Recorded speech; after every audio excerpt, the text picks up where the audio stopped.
सभी विद्यार्थियों और शिक्षकों का पुनः एक बार आपके अपने इस YouTube चैनल में बहुत बहुत स्वागत है। आज के इस वीडियो में मैं जो कक्षा 12 के हिंदी व्याकरण है, पत्र एवं प्रारूप लेखन, उसी के अंतर्गत हम पढ़ेंगे अधिसूचना। आज के इस वीडियो में आप क्या देखेंगे, अधिसूचना क्या है इसको समझेंगे, अधिसूचना का प्रारूप कैसा होता है उस प्रारूप के ऊपर बात करेंगे और अधिसूचना के जो है उदाहरण है वो देखेंगे। एक नहीं, दो नहीं, तीन नहीं, 4 उदाहरण इसमें आपको अधिसूचना के मिलने वाले हैं। अंत तक वीडियो जरूर देखिए और पहली बार हमारे इस YouTube चैनल से जुड़े हैं तो इसको सब्सक्राइब जरूर कर लें। पत्र एवं प्रारूप लेखन अनिवार्य हिंदी में 4 नंबर का पूछा जाता है। तो हम पहले प्रश्न की बात कर रहे हैं कि अधिसूचना से आप क्या समझते हैं, समझाइए। आप पहले समझ लें कि ये प्रश्न परीक्षा में पूछे नहीं जाएंगे, केवल प्रारूप और उदाहरण लिखने के लिए आपको समझना जरूरी है, उसके लिए ये प्रश्न है। बाकी एग्जाम में आपके नहीं पूछे जाएंगे। जब किसी राजपत्रित अधिकारी की नियुक्ति होती है, पदोन्नति होती है, त्यागपत्र होता है या फिर विविध सरकारी नियमों आदेशों को संबंधित व्यक्तियों तक पहुंचाने या सर्वसाधारण को सूचित करने के लिए कोई पत्र राजपत्र में यानी गजट में प्रकाशित किया जाता है, तब उसे अधिसूचना कहते हैं। यानी गजट में प्रकाशित होना इसका जरूरी है। अधिसूचना और विज्ञप्ति में क्या अंतर है, समझाइए, ये दूसरा प्रश्न है। तो विज्ञप्ति अधिसूचना से भिन्न होती है क्योंकि अधिसूचना प्रकाशित करने के पीछे वैधानिक का मतलब होता है विधान यानी कानून, उसके दायित्व का निर्वहन किया जाता है और उसे सरकारी गजट में प्रकाशित करवाना आवश्यक होता है। अभी हमने बात की कि गजट में इसको प्रकाशित किया जाना होता है, जबकि विज्ञप्ति में इस प्रकार का कोई वैधानिक दायित्व निर्वहन का प्रतिबंध नहीं होता है, यानी कोई वैधानिक दायित्व नहीं निभाया जाता है और न ही उन्हें गजट में पारित करने का प्रावधान होता है।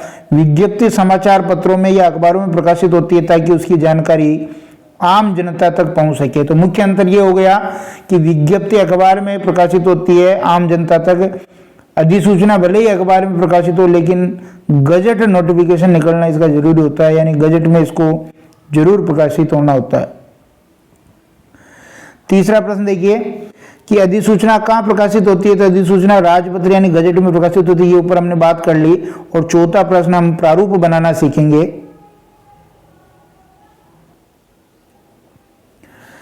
देखिए पूरे एक ही पेज में आपको अधिसूचना का प्रारूप बनाना है। ये अधिसूचना का प्रारूप है। सबसे पहले आपको राजपत्र का नाम लिखना है, अर्थात ये जो राजपत्र है यानी गजट है ये राजस्थान सरकार का है या भारत सरकार का।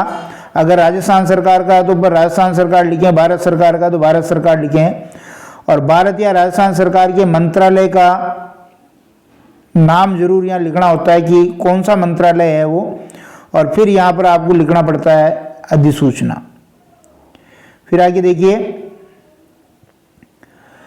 यहां पर आपको लेफ्ट हैंड में अधिसूचना की क्रम संख्या लिखनी होती है और राइट हैंड में दिनांक लिखना होता है। और फिर मध्य भाग में आपको कुछ बातें लिखनी होती है जो मैं यहां समझा देता हूं कि सबसे पहले विभाग मंत्रालय की पत्र संख्या लिखनी होगी, अधिनियम, धारा, उपधारा, उपबंध का हवाला देना होगा। चूंकि गजट का संबंधी कानून से है तो कानूनी कोई ना कोई अधिनियम, धारा, उपधारा, उपबंध जरूर आएगा उसमें, ये ध्यान रखें। अधिसूचना जारी करने में सक्षम अधिकारी के पद का नामोल्लेख होता है, अर्थात आपको ये समझ लेना है कि अगर कोई राज्य अधिसूचना जारी कर रहा तो राज्यपाल के द्वारा जारी होगी और देश में जो है वो राष्ट्रपति के द्वारा जारी होगी। अधिसूचना की विषय वस्तु सामग्री अपने को लिखनी होती है किस संबंध में है और अधिसूचना प्रभावी रहने की तिथि, यदि कोई उसमें बाउंडेशन हो, कोई आवश्यक हो तो उसमें तिथि का भी उल्लेख जरूर करना होता है। ये मध्य भाग हो गया। फिर जब अधिसूचना का समापन करेंगे तो यहाँ पर देखिए जो राइट हैंड है वहां पर आपको लिखना पड़ेगा आज्ञा से सक्षम उत्तरदायी अधिकारी के हस्ताक्षर, जो भी अधिकारी है जिस विभाग का वो हस्ताक्षर करेगा उसका नाम लिखा जाएगा, अधिकारी के पद का नाम भी लिखा जाएगा और दिनांक लिखी जाएगी। इधर आप लेफ्ट हैंड साइड में जो पत्र क्रमांक है वो लिखा जाएगा और फिर ये किस किस को भेजी गई अधिसूचना सूचनार्थ प्रतिलिपि होगी, एक तो आवश्यक कार्यवाही होती है और एक जो है राजकीय मुद्रणालय को प्रकाशनार्थ, यानी जो गवर्नमेंट का जो प्रिंटिंग प्रेस है वो इसको प्रकाशन के लिए छापेगा। और अंत में आपको इधर राइट हैंड साइड में लिखना है सक्षम उत्तरदायी अधिकारी का हस्ताक्षर, अधिकारी का नाम, उसके पद का नाम और विभाग का नाम। ये हो गया आपके अधिसूचना का प्रारूप।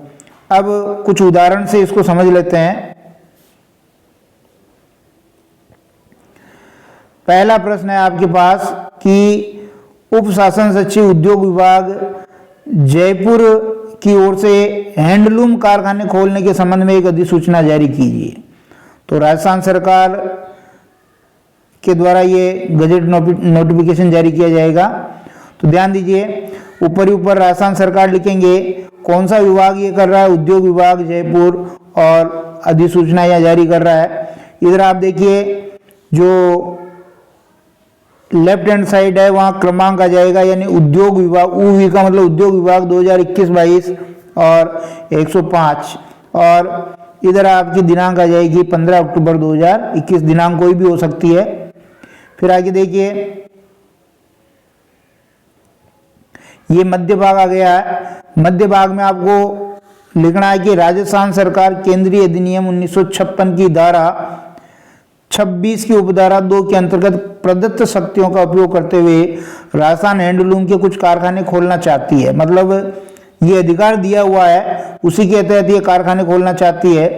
अतः एतद द्वारा सूचित किया जाता है कि यदि कोई भी इस कार्य के संबंध में कोई प्रतिवेदन करने का इच्छुक हो तो वह अपना प्रतिवेदन इस अधिसूचना के जारी होने से 2 माह की अवधि के अंदर सचिव राजस्थान राज्य उद्योग विभाग सचिवालय जयपुर को प्रेषित कर सकता है।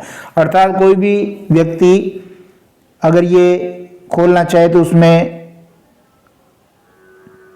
अपनी जो इच्छा रखने वाला व्यक्ति प्रतिवेदन प्रस्तुत कर सकता है, और ये जो राज्यपाल की आज्ञा से प्रकाशित होगी क्योंकि राज्य का मामला है। और अंत में देखिए यहाँ पर अंत में आपके इधर हस्ताक्षर, किसके, हस्ताक्षरकर्ता का नाम जो उप शासन सचिव उद्योग विभाग है जिसने ये जारी की है, और इधर सूचनार्थ प्रतिलिपियां देनी होगी अपने को सचिव राजस्थान उद्योग विभाग जयपुर को और अधीक्षक राजकीय मुद्रणालय जयपुर को, जो गवर्नमेंट की जो प्रिंटिंग प्रेस है उसको। ठीक है, ये पहला उदाहरण था। इसी प्रकार आप एक अन्य उदाहरण से इसको और अच्छी तरह समझ सकते हैं, वो भी मैं आपको यहाँ बता रहा हूँ कि दूसरा उदाहरण है उप शासन सचिव ऊर्जा विभाग जयपुर की ओर से कोटा तापीय विद्युत गृह की 8वीं इकाई की स्थापना के संबंध में एक अधिसूचना जारी करनी है। कोटा थर्मल पावर प्लांट है। शुरुआत करेंगे हम सबसे ऊपर ही ऊपर, चूंकि राजस्थान सरकार है, लिखेंगे ऊर्जा विभाग कर रहा है जयपुर और ये अधिसूचना है।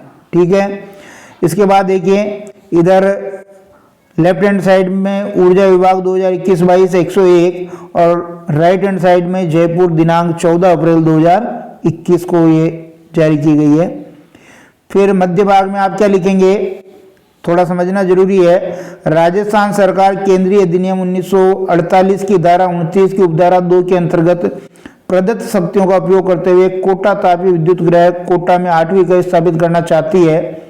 अतः एतद द्वारा सूचित किया जाता है कि यदि कोई भी इस परियोजना के संबंध में कोई प्रतिवेदन करने का इच्छुक हो तो वह अपना प्रतिवेदन इस अधिसूचना के जारी होने के 2 माह की अवधि के अंदर सचिव राजस्थान राज्य विद्युत वितरण निगम विद्युत भवन विद्युत मार्ग ज्योतिनगर जयपुर को प्रेषित कर सकता है। उसके बाद देखिए ये चूंकि राज्यपाल की आज्ञा से हो जाएगा क्योंकि राजस्थान का मैटर है, राज्य का मैटर है। इधर वो हस्ताक्षर हो जाएंगे, हस्ताक्षरकर्ता का नाम उप शासन सचिव ऊर्जा विभाग ये जारी कर रहा था, और इधर आपको प्रतिलिपियां भेजनी है। एक तो गवर्नमेंट प्रिंटिंग प्रेस को भेजनी है और दूसरा सचिव राजस्थान राज्य विद्युत वितरण निगम जयपुर को भेजनी है। ये दूसरा उदाहरण था। एक और उदाहरण हम देख लेते हैं ताकि आपके सारे संशय दूर हो जाए। तीसरा जो उदाहरण है वो है आपका सचिव राजस्थान सरकार जयपुर की ओर से राज्य विधानसभा का 5वां अधिवेशन आहूत करना। कौन सा अधिवेशन? 5वां अधिवेशन बुलाना है उसके संबंध में एक अधिसूचना जारी कीजिए। बहुत ही अच्छा प्रश्न है। शुरुआत करेंगे हम, वही ऊपर ऊपर लिखेंगे राजस्थान सरकार और राजस्थान विधानसभा सचिवालय जयपुर, और ये अधिसूचना जारी की जा रही है। लेफ्ट हैंड साइड में क्रमांक F11/5 सदन विधानसभा 2022 और राइट हैंड साइड में जयपुर दिनांक 14 जुलाई 2022। फिर यहाँ पर अपने को लिखना पड़ेगा क्योंकि ये काम खुद राज्यपाल ही कर रहा है एक तरह से, तो राज्यपाल महोदय की निम्नांकित आज्ञा दिनांक 13 जुलाई 2022 सर्वसाधारण की सूचनार्थ प्रकाशित की जाती है। क्या है सूचना? देखिए कि भारत के संविधान के अनुच्छेद 174 के खंड 1 द्वारा प्रदत्त शक्तियों का प्रयोग करते हुए मैं जो भी राज्यपाल होंगे उनका नाम राज्यपाल राजस्थान एतद द्वारा 15वीं राजस्थान विधानसभा का पंचम अधिवेशन गुरुवार दिनांक 2 अगस्त 2022 को 11 बजे पूर्वाह्न राजस्थान विधानसभा भवन ज्योतिनगर जयपुर में आहूत करता हूं। और ये राज्यपाल महोदय की आज्ञा से ये जारी हो गई, और चूंकि खुद राज्यपाल ही इसको आहूत करता है क्योंकि संसद के सत्र राष्ट्रपति आहूत करता है और राज्य विधानसभा के सत्र राज्यपाल आहूत करता है। ऊपर ही ऊपर आपके हस्ताक्षर वगैरह हो जाएंगे राजस्थान राज्यपाल राजस्थान, और नीचे सचिव विधानसभा सचिवालय हो जाएगा, और इधर आप प्रतिलिपि भेज सकते हैं जो गवर्नमेंट की प्रिंटिंग प्रेस है उसको। एक और उदाहरण आप देखिए, उससे और आप परिपक्व हो जाएंगे। चौथा उदाहरण आपके सामने है कि शासन सचिव चिकित्सा एवं स्वास्थ्य विभाग जयपुर की ओर से कोविड-19 के RT-PCR की जांच दरें कम करने के संबंध में एक अधिसूचना जारी कीजिए। बिल्कुल, अब यहाँ देखिए कोविड का टाइम निकल चुका है, तो कोई भी जैसे चिकनगुनिया हो सकता है या वायरल हो सकता है या कोई प्लेग हो सकता है, कोई भी बीमारी हो सकती है, बीमारी का नाम बदल जाएगा, अधिसूचना का आकार प्रकार वही रहेगा। शुरू करेंगे हम। ऊपर ही ऊपर अब तक आप सीख चुके होंगे कि राजस्थान सरकार लिखना है, नीचे उस विभाग का नाम लिखना है चिकित्सा एवं स्वास्थ्य विभाग जयपुर, और चूंकि अधिसूचना है तो यहाँ अधिसूचना लिख देंगे। लेफ्ट हैंड साइड में आपको क्रमांक डालने हैं, पत्रावली 1 ये चीसवा का यानी चिकित्सा एवं स्वास्थ्य विभाग ग्रुप 2 2020। इधर आपको डेट डालनी है जयपुर दिनांक 25 अप्रैल 2021। फिर आप देखिए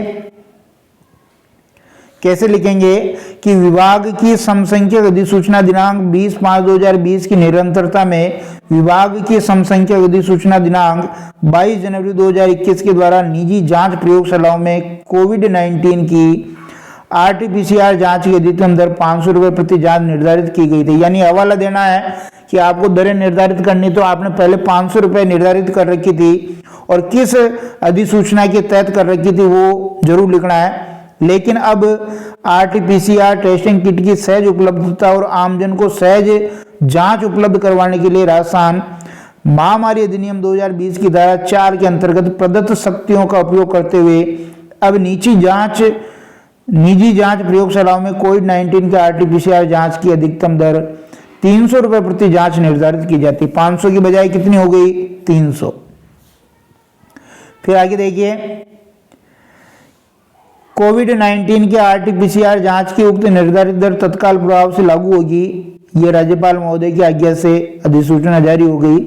हस्ताक्षर हो जाएंगे, नाम हो जाएगा, शासन सचिव हो जाएगा, और इधर जो जिन को हम पत्रावली भेज रहे हैं यानी प्रतिलिपियां भेज रहे हैं उनका उल्लेख करना है। एक उसमें कॉमन रहेगी कि आप जो गवर्नमेंट का प्रिंटिंग प्रेस है उसको तो भेजनी है। फिर यहाँ देखिए और भेज रही है प्रमुख सचिव राजस्थान जयपुर को और समस्त CMHO राजस्थान जो मुख्य जिला चिकित्सा अधिकारी है उनको। तो निश्चित रूप से ये 4 उदाहरण और जो प्रारूप है प्रश्न उत्तर से आप इस अधिसूचना के टॉपिक को अच्छी तरह समझ पाए होंगे और अभ्यास कीजिए। शेष जो अपने पत्र एवं प्रारूप लेखन के जो टॉपिक हैं जैसे निविदा हो गई, विज्ञप्ति हो गई, अर्थशास्त्रीय पत्र हो गया, ज्ञापन हो गया, इनके भी हम बहुत जल्दी ऐसे के ऐसे ही प्रश्न प्रारूप और उदाहरण लेके आएंगे। धन्यवाद।